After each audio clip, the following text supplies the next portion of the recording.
Hello and welcome to today's Homeowner podcast. Now this is a special one, a little bit different, kind of an extra one, because I thought it would be good if we took a little time to get to know my buddy Joe Truini a little bit better.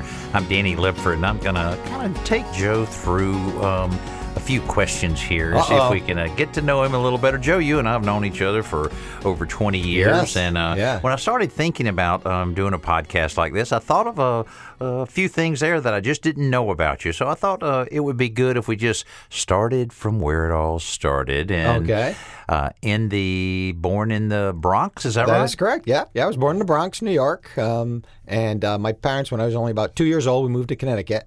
And so my father's extended family, and my mom's too, for that matter, were still in the Bronx for many years. But little by little, everyone moved out of the city and up into Connecticut and Long Island. So, so I grew up in Connecticut, in Wallingford, Connecticut. Now, back then, did you use torches or candles? We didn't have candles. They hadn't been invented. Because I know you didn't have electricity back in those early years. We rubbed sticks together. Really? Not for any particular reason. Wow. We just didn't have anything else to do. All right. And was it a long walk from the Bronx up to Connecticut, or was it horses or oxen? Yeah, it was oxen pulling a horse, and then the horse was pulling me.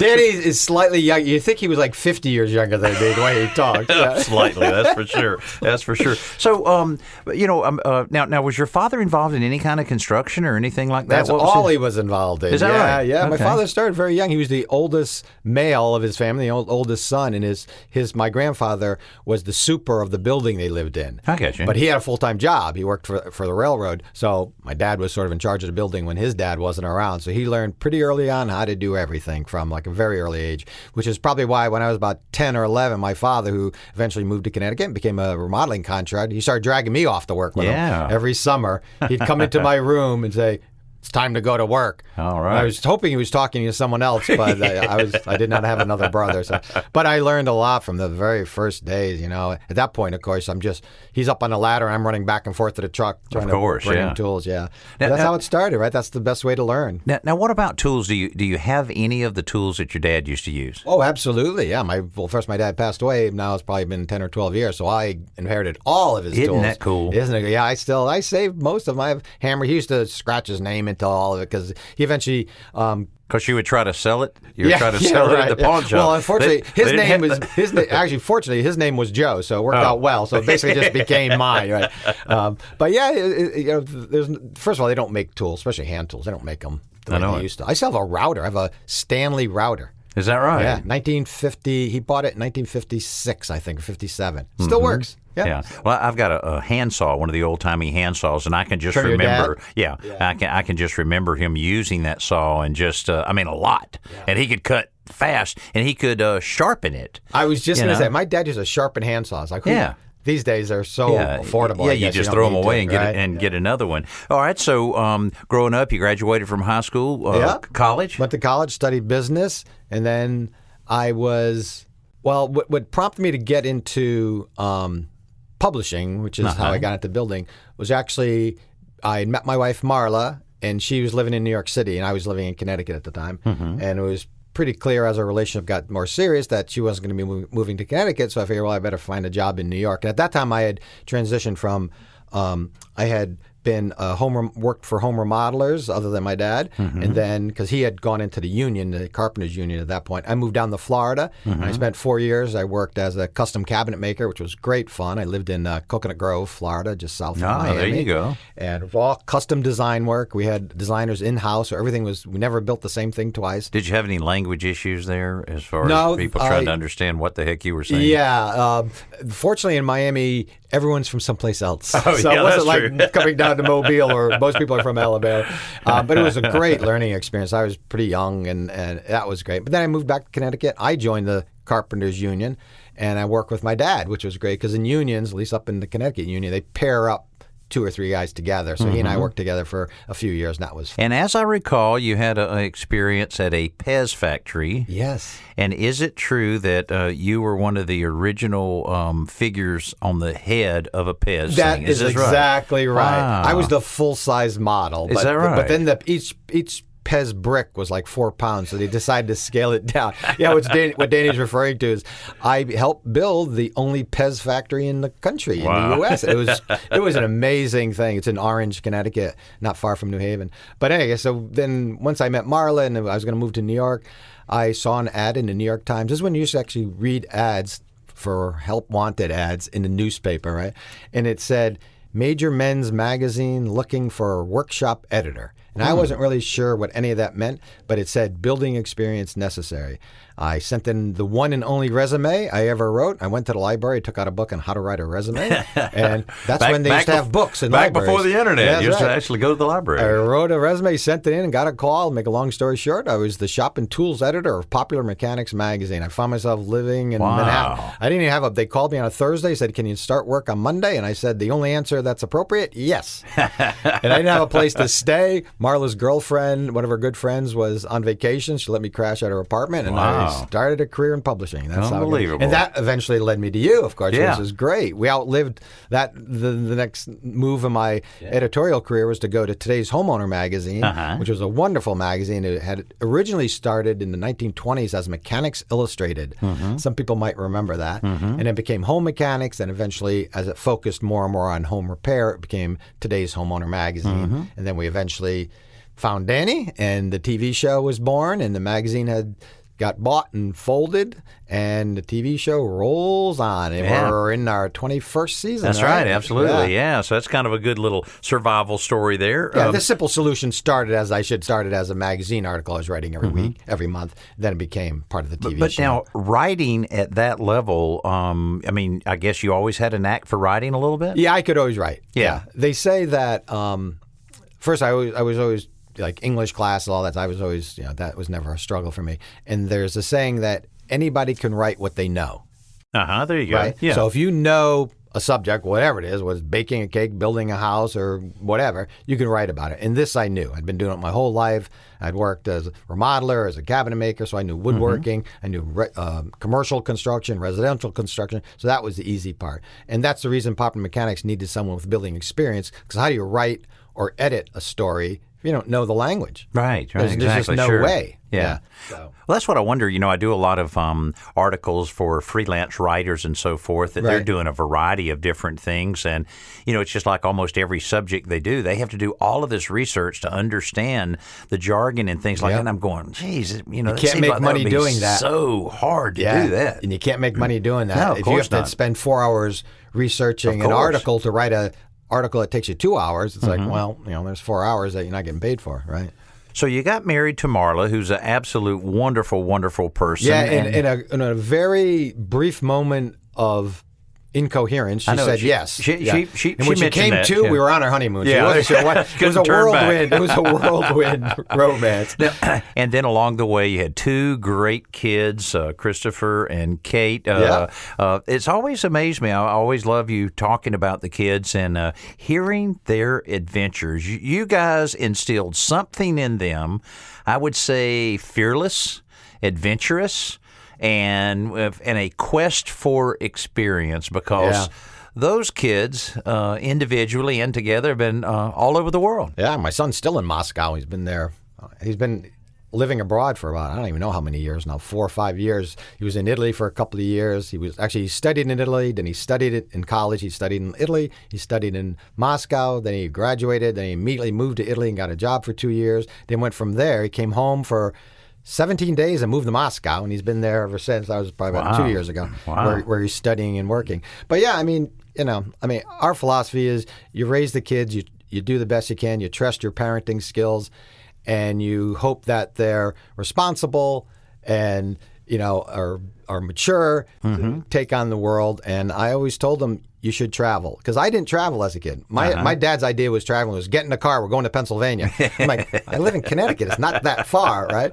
But I told him that you travel because travel is an education. There's no better way to get an education. You see how other people live, and you realize, the United States is the greatest country in the world, but there are a lot of ways to do things. Oh yeah, and some countries do things better. Yeah, absolutely. Especially these days, as people are looking for ways to sort of cut down on all the stress. There are other ways to do it. So anyway, but when I said to our kids, you can really get an education by traveling. I didn't realize they weren't going to come back. Kate got a master's degree in Italy. She was gone for a couple of years. But anyway, yeah, you've got 3 great kids and some great grandkids, and you just kind of have to trust your parenting thing at some point. Yeah, it's great. Well, we've talked to Marla before, and of course, Marla, if I get this right, I know she teaches drama. Yeah, she's head of the drama department at an all-girls boarding school. Very prestigious all-girls school. And I thought it was so funny when you were telling me about that and how they do, of course, being a drama school, you're doing plays and so forth like that. But wait a minute. It's an all-girl school. Yeah. So you can't do all-girl plays, so you have to import men or male actors in, or occasionally I guess the girls have to play a male role or something. I guess that kind of complicates the whole drama play in there. The girls would love to be importing boys, but that does not happen. Oh, okay. Very seldom. Yeah, I know they have all-girl productions, which is kind of funny because that just sounds wrong anyway, doesn't it? Yeah. Import some guys here. Marla produces 3 shows a year, and there's always a Shakespeare. But in Shakespeare's days, they didn't have girls on stage, so this is just the opposite. So this is the girls play the boys' parts, and sometimes they love it. Some of the girls, they just got into playing boys' parts, and they just really enjoy it. So, yeah, but it's fun. She's Marla. In fact, I went to a little ceremony at the school. It's called Westover in Middlebury, Connecticut. A little shout out to the girls. It's been there for like 110 years. There's only 200 girls in the whole school. Plus, it's a beautiful campus. Yeah, you should go online and check it out. They have drone footage of the campus. But anyway, it's only 200 girls, and they come from all over the world. And Marla just celebrated it. She was honored for 20 years. Is so that she's right? been there. Yeah, it went fast. Wow. Went pretty quickly. And she loves these girls, and they keep in touch with her. And we saw a couple of them on TV. And so anyway, it's really kind of it's fun. It's great to meet these girls. She's also dean of the freshman class. So you have all these 14-year-olds, like 50 14-year-olds. She's kind of a little emotional, these girls, especially when they come from China, a long way from home. Wow. Or and she even also California, wherever. Does something in the summer she's done over the years in Oregon, which I found kind of interesting. Yeah, this is a great summer gig she has being a teacher. She has mostly the summers off, but she works at Southern Oregon University. She runs the master's program, which she graduated from several years ago in It's a master's of theater studies, is what it is. It's basically for teachers who teach theater. Mm-hmm. And if we can take just a little sidebar, I have to. You know how much I admire Ricky. Oh, my mother-in-law. Yeah. Yes. So tell us real quick about Ricky. We've talked about her on the radio show, and we got all kinds of emails and everything that were created so much interest. She is a very interesting person. She has had quite the life. Yeah. Ricky is a nickname. Her last name, her maiden name is Riccobono. She's Sicilian, which means good rich. It's actually rich good, but it's basically translates to good rich. Riccobono. And she just had a milestone birthday. We had a great party for her. I won't tell you her exact age because she might clank me on the head with a frying pan. She's still concerned about that. She's between 90 and 100, somewhere in the middle. So do the math. But yeah, she's been working at CBS as a makeup artist for over 60 years. She did the Beatles on Ed Sullivan. Did the makeup on the Beatles. She told me this story, and that she reported to work. And they said, "Oh, you got to go." And she's still working, by the way. Yeah, still working. 60 Minutes. Yeah. Does a lot of the 60-minute talent and that kind of thing. But she told me about the situation with her and Paul McCartney. Paul McCartney, yes. And how Paul McCartney did not want that the mascara or the eyeliner. I guess they call it, yeah. And she says, "Look, it's black and white TV here. You got to have the highlighter." And then 50 years later, they were celebrating the 50th anniversary of the Beatles on the Ed Sullivan Show. Sir Paul McCartney walks into the CBS headquarters. Here's the president of CBS. Here's all these big guys here because they were there because he was about to do his interview for the 60 Minutes piece they did for him, the special. And there's Ricky across the way preparing to do his makeup. And he walks past a lot of these executives to go over and said, "I remember you. You put that eyeliner on me." Is that unbelievable? Unbelievable. 50 years later. 50 years later. And he says it's the first time anybody put eyeliner on me. And knowing her, I bet she said, "And you're going to get some today, young man." Yeah, sit down and shut up. That's right. Yeah, isn't that amazing? Yeah, she could write some book because she's put makeup on. She has done makeup on. First of all, you think of all the people who have come through 60 Minutes. She also did the Sunday morning show for many, many years until very recently when Charles Osgood retired. I guess it was 2 years ago, and Jane Pauley came on board. Ricky thought, okay, I think I'll cut back a little. I'm like, yeah, I guess so. You've been working for 60, 65 years. Right. But yeah, they love her down there. She has purpose. Because her husband, I had a great father-in-law, Jay Johnson, was a great guy. He passed away quite a while ago now, probably, I think it was in 1999 he passed away. So she's been living alone. One of her sons lives upstairs. Marla, my wife is one of 7. Mm-hmm. So Ricky had 7 kids in New York City. Wow. And there are a lot of funny stories about that. One time they were all on a bus, 7 kids and my father-in-law on a bus, and they got to their stop. My father-in-law said, okay, everybody off the bus. And everybody got off the bus, not just the 7 kids. They thought this guy must know something that we don't know. He said, no, I just mean my kid. So when you got a gang of kids, and they went off to school, en masse to a school right around the corner. And at one point, someone came up to the front door and said they wanted to enroll their kids. She thought it was some kind of daycare. My mother-in-law said, no, those are just my kids. Wow. Well, I'll tell you what, I'll tell you, you need to go to CBS.com, and in the search engine, I think you would put in Ricky Makeup Artist. Yeah, that's what Riccie, I guess. Yeah, Riccie. And it's her last name's Johnson. Yeah, Ricky Johnson. Makeup artist. I know several people have done that. It's an interview with her, a little extra that they did for 60 Minutes. A wonderful, wonderful piece. But you and she were on CBS together, although you never really met for many years. Yeah, for many years, about 12 years, and I knew right where her office was there. That's right. The broadcast center and that kind of thing. So, okay, shifting back to you here, Joe. Before we leave, tell us I am younger than my mother-in-law. Yeah. Okay. Well, good. We want to point that out. Your favorite food. What's your favorite food of all time? Well, my favorite food would probably be something I shared with you and a couple other today's homeowner people who are visiting me in Connecticut. You got to go to New Haven for real pizza. I'm sorry to tell you if you live in Chicago or anywhere else. And there was a place called Sally's, which unfortunately was sold recently. And they only made pizza. They only made pizza for like 60 years, 70 years. On a charcoal. Coal-fired. Coal-fired. You can't eat this pizza standing up. Your knees will buckle. You got to sit down. This is the real deal. So if I can get a really cold winter evening, you walk into Sally's, let the door close behind you, you get that wafting. And it was a little tiny, long, narrow place that they remodeled when they built it in the 1927 and didn't touch it since.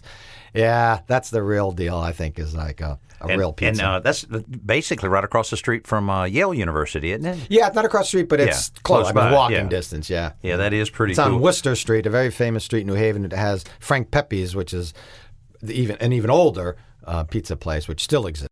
Okay, your favorite band. If you were to go to see a band right now, who would that band be, Joe? Even if they don't actually exist any longer? It's better if they're alive. It's a better concert. Oh, okay. Yeah. If I wanted to go see them, I was going to say NRBQ, which not many people know about. Well, they had like a 50-year career, which stands for New Rhythm and Blues Quartet. Mm-hmm. The best bar band I'd ever seen. But it would be someone I've seen 4 or 5 times, and I saw a couple of years ago, and that would be Bruce Springsteen. I knew you were going to say it. Yeah. I knew you were going to say the boss. If you have not seen Bruce live, you will. It's just unbelievable that this guy, after all these years, he doesn't stop. Like 4 hours straight. Right, yeah. He doesn't go off stage. The other band goes off the stage, but he's on the entire time. I've seen him a couple times. Always good, always good. And those songs never get old there. No, I love those. Okay, favorite color? Blue. I think because I'm an Aquarian. That's the only thing I can get. I was born in late January. I don't know. I always like blue as well. Yeah. And I know you like to fish a little bit, right? Is there anything better? Yeah, Danny and I have fished quite a bit together. But I'll tell you, that trip that we took, Joe went with me to my 50th state. I had to go to my 50th state. Happened to be around my birthday. He got run out of the other 49 is what he's trying to say. So we went to North Dakota. And what do you do in North Dakota? You fish. Right. And, fish and hunt, I suspect. 3 days back to back. Oh, my God. With the greatest guide we've ever had, Zippy. Zippy the guide. Zippy the guide. And we caught fish. We ate fish, caught more fish, ate more fish. fish. It's one of those trips that you lose count. There's very, very few trips I go on that I lose count how many fish I caught. But I gave up. I just couldn't even keep up. We went home with solid blocks of fish. Frozen. Solid big and like in backpacks going on the plane. They're not going to let us on the plane with that. And then we get there and everybody had one. That's right. You're flying out of North Dakota. Everybody has a driver's license and a bag of frozen fish. But yeah, I say this all the time. There's very few things I'd rather do than fish. Well, I've fished my whole life from I was 10 or 12 years old. Another thing you absolutely love is baseball, and you love going and seeing your favorite team, the Mets. Aha, you're so funny. At least you didn't say the Red Sox. No, of course. I was born in the Bronx. What do you think? Yeah, I was being taken to Yankee Stadium, the old Yankee Stadium. By my aunt, my uncle, and my dad. Yeah, from. My earliest memory, I remember seeing Yogi Berra hit a home run over a center field fence. You could barely see the fence in those days. I think left center was 476 feet. Oh, boy. Tell you how big Yankee Stadium was. They used to call that Death Valley in left center. But yeah, well, what's better?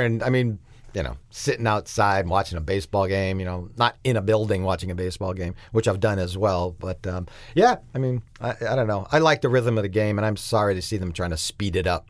Oh, yeah, I know. It's a lot of strategy there, a lot going on when the old-fashioned baseball. Yeah. I guess they're losing the younger kids don't have the patience to watch it. I don't know. So Joe, nowadays you, of course, are able to come down and tape a Simple Solution with us a good bit. You're able to be on the radio show with us each week, which is great. You're able to be on the podcast, but you're still doing a lot of writing for a lot of people. I might mention a little small thing about 8 books that you've written. Yeah. And I've been busy. That are available on Amazon as well as at todayshomeowner.com/store. But you're still doing a lot of articles. Of course, nowadays, so many things online. And it's almost all online, right? Yeah. Well, the print publishing industry has started to slow down would be a kind way to put it. Fewer and fewer magazines, and the magazines that exist are thinner and thinner. And I guess that's a reflection of advertising. I'm not really sure. But so everything's gone online. So I've been writing, like I think I mentioned earlier, I'm doing a continuing the tool test program for Popular Mechanics magazine. So that's a lot of fun. That all appears online. And there's no heavy lifting. That's what I like about writing. Right? Well, Joe, it's great to have you as a long-time friend. Great to have you as a co-host and working with us so closely. You and I can just sit down and talk for hours and hours. I want to talk about our projects. Yeah. We always have something going on. You're building a whole house. I know it. I've got like 4 projects going right now. We'll have to revisit that at some point. And hey, if you have a question for Joe, you can certainly reach out to us through todayshomeowner.com/podcast. But we thought it would be fun to share a little bit about Joe Truini's background, and you understand now, I'm sure, why he's an important part of the Today's Homeowner family. So thanks for being with us, and we'll check in with you again real soon here on the Today's Homeowner Podcast.